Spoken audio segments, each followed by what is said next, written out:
नमस्कार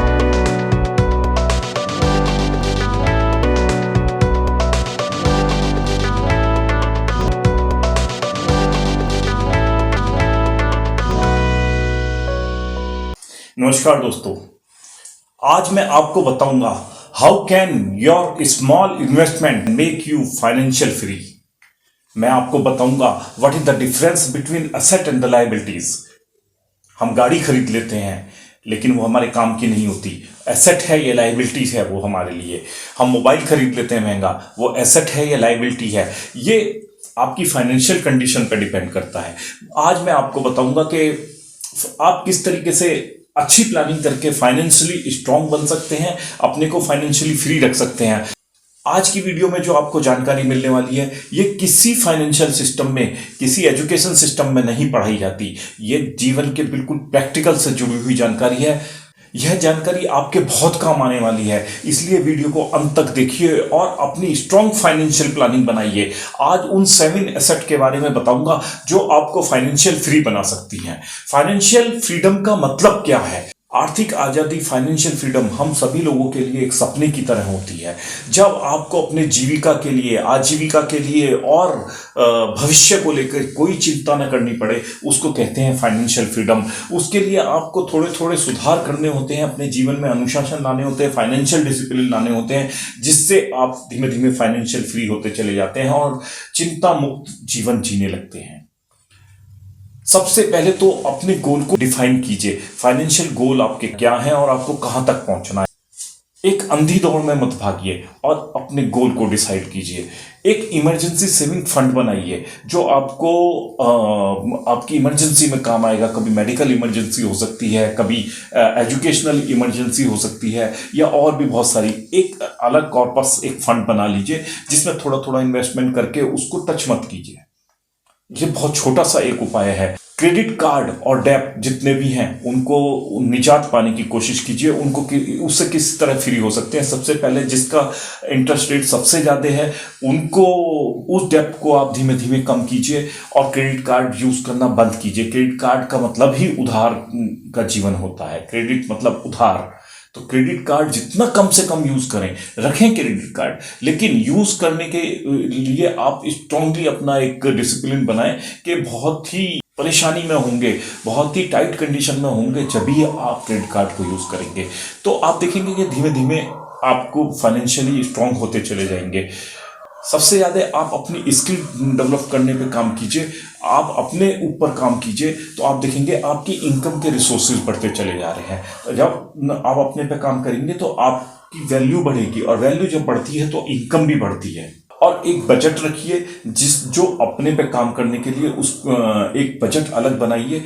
सबसे पहले आप, जब भी आपकी इनकम आए, जब भी आपकी सैलरी आए, आप जॉब करते हैं या आप स्मॉल बिजनेसमैन हैं, खर्चा निकालने से पहले, एक्सपेंसिव निकालने से पहले आदत डालिए कि आप इन्वेस्टमेंट निकालेंगे। चाहे एक ही रुपया निकालिए, लेकिन वो आपके फाइनेंशियल डिसिप्लिन को स्ट्रांग करेगा। लेकिन सबसे पहले सेविंग निकालिए, उसके बाद जो पैसा बचता है उसके बाद आप करिए। आज मैं आपको बताऊंगा वो 7 एसेट जो आपको फाइनेंशियल फ्री बना सकती हैं। सबसे पहले एसेट और लायबिलिटीज में अंतर क्या है, ये मैं आपको बताना चाहता हूं। आज मैं आपको बताऊंगा way out how to become rich with an smart investment. वो 7 एसेट जिसमें आप छोटा छोटा इन्वेस्टमेंट करके SIP डाल के एक बहुत बड़ा फंड बना सकते हैं, अपने को फाइनेंशियली फ्री कर सकते हैं, फाइनेंशियल कंडीशन को सुधार सकते हैं। सबसे पहले आप देखेंगे कि एसेट एंड लायबिलिटीज में क्या अंतर है। एसेट वो चीज होती है जो आपको पैसा कमा के दे, और जिससे पैसा जा रहा है वो आपकी लायबिलिटीज होगी। आप एक महंगा मोबाइल खरीद लेते हैं, आपकी सैलरी 50,000 रुपए है, आप 1 लाख का मोबाइल खरीद लेते हैं सिर्फ शोशेबाजी के लिए, सिर्फ शो ऑफ करने के लिए। ये आपके लिए लायबिलिटीज बन जाती है। आप अपनी हैसियत से ज्यादा बड़ी गाड़ी खरीद लेते हैं, वो आपके लिए लायबिलिटी बन जाती है, एसेट नहीं होती है गाड़ी। उस कंडीशन में उसकी कैलकुलेशन मैं आपको बताता हूं। अगर बैंक इंटरेस्ट रेट से ज्यादा आपको कुछ चीज कमा के दे रहा है तो वो आपको एसेट है आपके लिए, अदरवाइज वो लायबिलिटीज होगी। आप एक घर खरीदते हैं, उसे किराए पे चला देते हैं, किराया आपका आता है, जो बैंक के इंटरेस्ट से ज्यादा आपको पे करता है तो वो आपके लिए एसेट होगा, अदरवाइज वो आपके लिए लाइबिलिटीज बन जाता है, क्योंकि वेल्थ टैक्स और अदर टैक्स और डेप्रिसिएशन एंड बहुत सारी चीजें उसके ऊपर खर्चे आते रहते हैं। इसलिए बेसिक फार्मूला है, अपनी फाइनेंशियल प्लानिंग जो कीजिए, अपनी financial planning bank interest rate के हिसाब से कीजिए। अगर मान लीजिए सेविंग का इंटरेस्ट रेट 3 से 4% जो आजकल चल रहा है, एफडी का रेट मान लेते हैं 6 से 8%, मैक्सिमम 6 से 8% है, आरडी का रेट 6 से 8% है, तो आप देखिए आपका इन्वेस्टमेंट जो है, आपका मनी जो है, आपका स्टॉक जो है, आपका म्यूचुअल फंड जो है, अगर वो 6 से 8% से ज्यादा आपको रिटर्न दे रहा है तो वो आपके फायदे का सौदा है, अदरवाइज वो आपके नुकसान का सौदा होता है। इसलिए बहुत सोच समझ के इन्वेस्टमेंट कीजिए। आज मैं बताता हूं किस तरीके से 1 by 1 एसेट, 7 एसेट जो है जो आपको फाइनेंशियली स्ट्रांग बना सकती हैं। सबसे पहला नंबर आता है रियल एस्टेट का। मान लो आपने एक घर खरीदा, घर की कीमत 30 लाख रुपए है, जिसमें से 25 लाख का आप लोन ले रहे हो। लोन किस कंडीशन में आपको फायदेमंद रहेगा? जब आपके मकान लगभग आपकी किस्त के बराबर पैसे चुकाने लगे या उसका एप्रिशिएशन रेट बहुत ज्यादा हो। मान लिया 25 लाख रुपए आपने लोन ले लिया, 25 लाख में से आपकी किस्त बनी लगभग 22,500 रुपए की किस्त बन जाती है। ईएमआई 20 साल का अगर लेते हैं, 22,500 की आपकी किस्त बन गई। अब 15,000 मान लिया उसका किराया आना शुरू हो गया, 7,000 रुपए का डिफरेंस जो आया, 7,500 रुपए का जो डिफरेंस आया, वो उतना अगर एप्रिशिएशन रेट है घर का, तो आप समझ लीजिए कि ये आपके लिए एसआईपी एक पड़ गया, क्योंकि 15,000 जो आज रेंट आ रहा है वो नेक्स्ट ईयर या 3 इयर्स में जो भी आप नेगोशिएट किया होगा आपने टर्म्स में, उसमें बढ़ेगा, उसमें एप्रिशिएशन होगी, क्योंकि किराया हर साल बढ़ता है, लगभग 10% का उसमें ग्रोथ होता है, तो वो आपके लिए बढ़ेगा। तो ये अच्छा एसेट हो सकता है, रियल एस्टेट या घर खरीदना एक आपके लिए अच्छा एसेट हो सकता है। लेकिन आप लेविश एक घर खरीद लेते हैं, बहुत सारा लोन ले लेते हैं, उसका किराया उतना नहीं आता, तो उस कंडीशन में वो आपकी एक लायबिलिटी बन जाता है। दोनों कंडीशन में रियल एस्टेट में आपको सोच समझ के ये इन्वेस्टमेंट करना होगा कि आपका जो रिटर्न उससे आने वाला है वो बैंक रेट से ज्यादा है या नहीं है, 8% या 7% से ज्यादा है या नहीं है। तो अगर घर का किराया इतना आ रहा है, प्लस जो आपकी जेब से ईएमआई का एक्स्ट्रा जो जा रहा है वो एप्रिशिएशन रेट से ज्यादा है, क्योंकि एक मोटा मोटा कैलकुलेशन है रियल एस्टेट में कि हर 10 साल में किसी भी प्रॉपर्टी की कीमत लगभग 2 गुना हो जाती है, यानी कि 30 लाख का घर आपका 60 का हो जाएगा। अगर बैंक रेट से आप एफडी करेंगे 6% 7% से, तो 8 साल में वो भी डबल हो रही। तो इसलिए ये फायदेमंद होता है और एक रैकरिंग इनकम भी आपको देता जाता है। इसलिए रियल एस्टेट में घर खरीद रहे हैं तो सोच समझ के खरीद लीजिए, कैलकुलेशन कर लीजिए क्या आपको उससे रिटर्न आएगा, वो आपके लिए एसेट ही बन के रहे, लायबिलिटीज न बन जाए। दूसरा मैं आपको बताना चाहूंगा, उन स्टॉक और शेयर्स में इन्वेस्ट कीजिए जिनमें बैंक रिटर्न 6 से 8% से ज्यादा आ सकता है। उसका बेसिक रूल है, आपको कोई नॉलेज नहीं है तो आप निफ्टी 50 में इन्वेस्ट कीजिए या सेंसस में इन्वेस्ट कीजिए, जिसमें 30 कंपनियां इनके बेसिस पे सेंसस होता है, क्योंकि आपने देखा होगा कि मार्केट हर साल 15 से 20% ग्रो कर जाता है। और इंतजार कीजिए, अपने पास लिक्विडिटी बनाए रखिए और ऐसे समय में आप इन्वेस्ट कीजिए जब जिस दिन मार्केट गिरा हो, क्योंकि मार्केट की कंडीशन जो है, मार्केट का सेंसस जो है वो बहुत सारी परिस्थितियों पर डिपेंड करता है, बहुत सारी न्यूज पर डिपेंड करता है, मार्केट सेंटिमेंट्स पर डिपेंड करता है। जैसे कोरोना आया था तो मार्केट एकदम कोलैप्स हो गया था, उस टाइम अगर आपने इन्वेस्टमेंट किया होता तो वो बहुत जल्दी ग्रो हो जाता। इसी तरीके से आप इंतजार कीजिए, लिक्विडिटी रखिए अपने पास, और मार्केट जब भी कोलैप्स करता है उस टाइम आप इन्वेस्ट कीजिए, अच्छी कंपनी में कीजिए जिसमें आपको 15 से 20% तक का रिटर्न हर हालत में मिल सकता है। कई कंडीशन में तो ये 30 से 50% तक भी रिटर्न एक साल में मिल जाता है। तो स्टॉक एंड शेयर्स में जरूर इन्वेस्ट कीजिए। कमोडिटी में मैं आपको सजेस्ट करूंगा सिर्फ गोल्ड और सिल्वर में ही इन्वेस्ट कीजिए। गोल्ड का प्राइस स्टेबल होता है, हालांकि आजकल गोल्ड का प्राइस गिर रहा है। आज बहुत अच्छा समय है इन्वेस्ट करने का, गोल्ड में इन्वेस्ट करेंगे कभी नुकसान में नहीं होंगे, क्योंकि गोल्ड की वैल्यू आप देखेंगे लगातार बढ़ती चली जाती है। तो गोल्ड और सिल्वर में इन्वेस्ट करके आप अपने को स्ट्रॉन्ग बना सकते हैं, फाइनेंशियली स्ट्रॉन्ग बना सकते हैं। क्योंकि अगर आपके पास सरप्लस पैसा रखा है तो आप इसमें इन्वेस्ट करिए, क्योंकि अगर पैसा रखा है तो डेप्रिशिएट होगा 4 से 5%, हर साल डेप्रिशिएट होता है, पैसे की वैल्यू कम होती चली जाती है। लेकिन आप किसी एसेट में, गोल्ड में, प्रॉपर्टी में अगर वो पैसा लगा देते हैं तो उसकी वैल्यू के साथ साथ आपका जो इन्वेस्टमेंट है उसकी वैल्यू भी बढ़ती जाती है।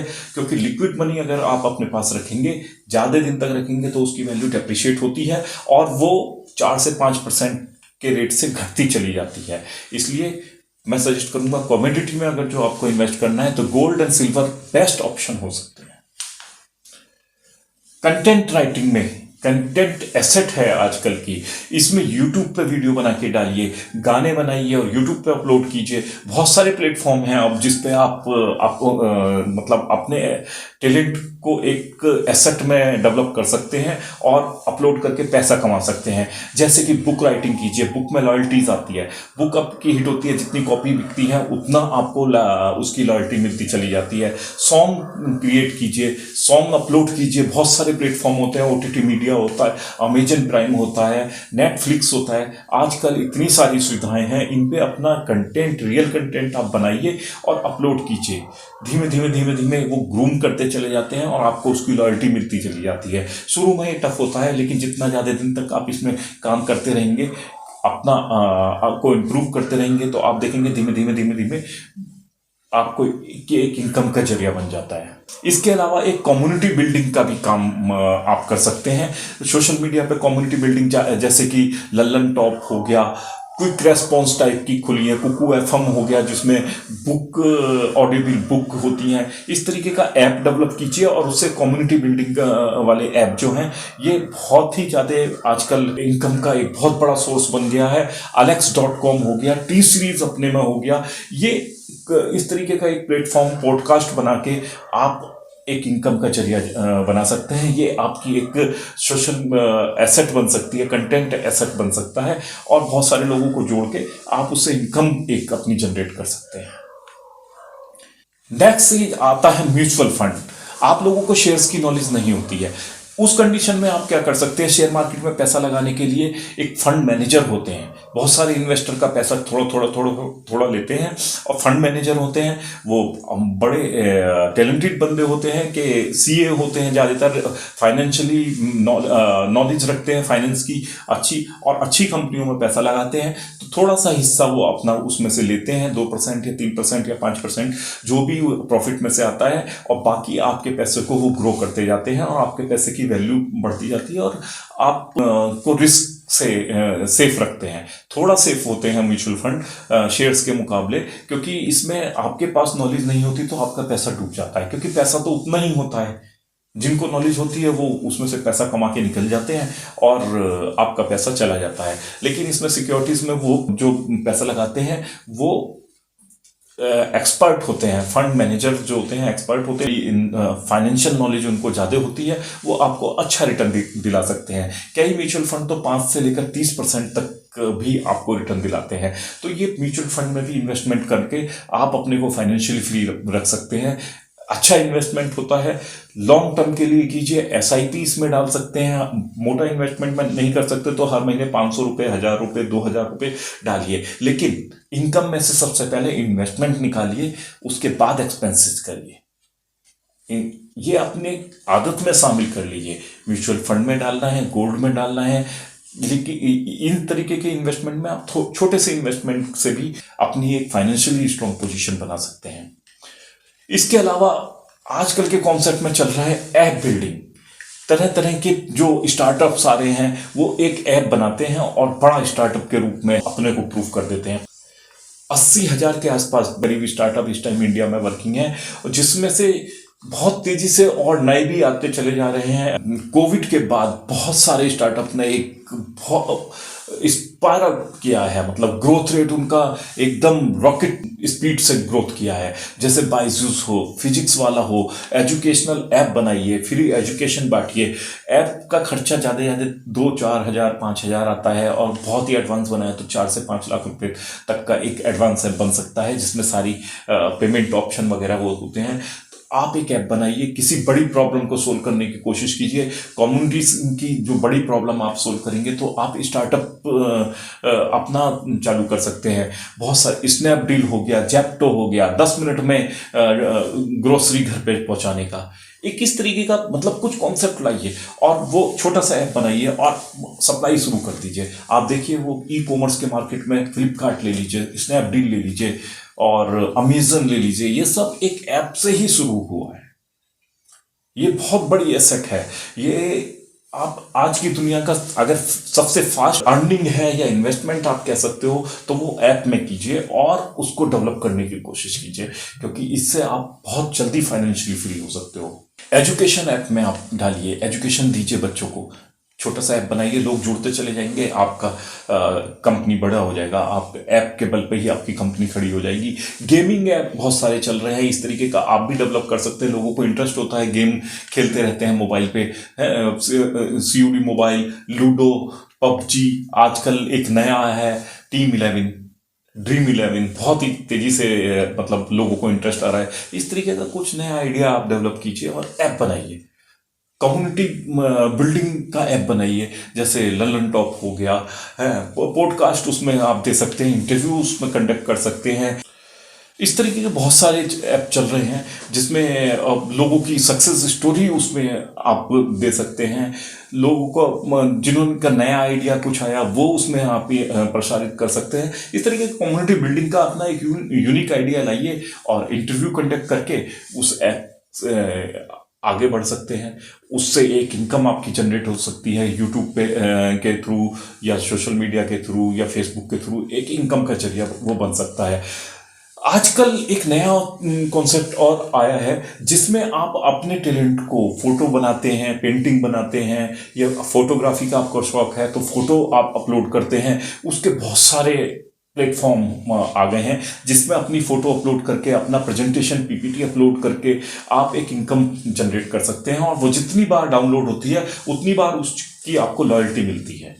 जैसे बुक की लॉयल्टी मिलती है, इसी तरीके का उसमें मिलती है। इसके डिजिटल एसेट इसको बोलते हैं। डिजिटल एसेट अपना डेवलप करने की कोशिश कीजिए। डिजिटल एसेट में आप देखेंगे गुमरोड है, पोडिया है, सेल्फाई है, ई जंकेर है, सेल्फ वायर है, अमेजन है, सिंपल गुड्स है, कोफाई है। ये सब प्लेटफॉर्म है, गूगल करेंगे आपको बहुत सारे मिल जाएंगे। डिजिटल एसेट सेलिंग प्लेटफॉर्म है ये। अपना एक डिजिटल एसेट बनाइए, फोटोग्राफी के रूप में बनाइए, वीडियो के रूप में बनाइए, पेंटिंग के रूप में बनाइए। NFT भी बना सकते हैं आप इसमें, लेकिन NFT में अभी इसमें कवर नहीं करूंगा। I have not taking crypto and NFT in this plan. इस पे मैं आपका व्यू पॉइंट जानना चाहता हूं। इसके लिए प्लीज कमेंट कीजिए और बताइए मुझे क्या ये एक अच्छा इनकम का जरिया हो सकता है। तो दोस्तों, आपको वीडियो अच्छा लगा होगा। आपने को फाइनेंशियली स्ट्रांग बनाने के लिए ये 7 टिप्स आपको बहुत काम आने वाले हैं। एसेट में कंपेयर कीजिए, एसेट में फर्क जानिए। क्या आप खरीद रहे हैं वो आपके लिए एसेट है या वो आपके लिए लायबिलिटी बनने जा रहा है। Whether it is a big house, whether it is a mobile, whether it is a car. तो जब तक आप इसमें अंतर नहीं करेंगे, जब तक आप फाइनेंशियली स्ट्रांग नहीं बन सकते। अपने फाइनेंशियली स्ट्रांग बनाने के लिए आपको फाइनेंशियल डिसिप्लिन की बहुत ज्यादा जरूरत होगी। तो इसलिए जो टिप्स दिए गए हैं इसको अपनाइए और देखिए आप बहुत जल्दी फाइनेंशियली फ्री हो जाएंगे, फाइनेंशियल कंडीशन अपनी बहुत मजबूत कर लेंगे। तो दोस्तों, वीडियो आपको अच्छी लगी तो लाइक और शेयर कीजिए और इसी तरीके की मोटिवेशनल, इंफॉर्मेटिव और इनोवेटिव वीडियो देखने के लिए सब्सक्राइब कीजिए मेरा चैनल। Thank you.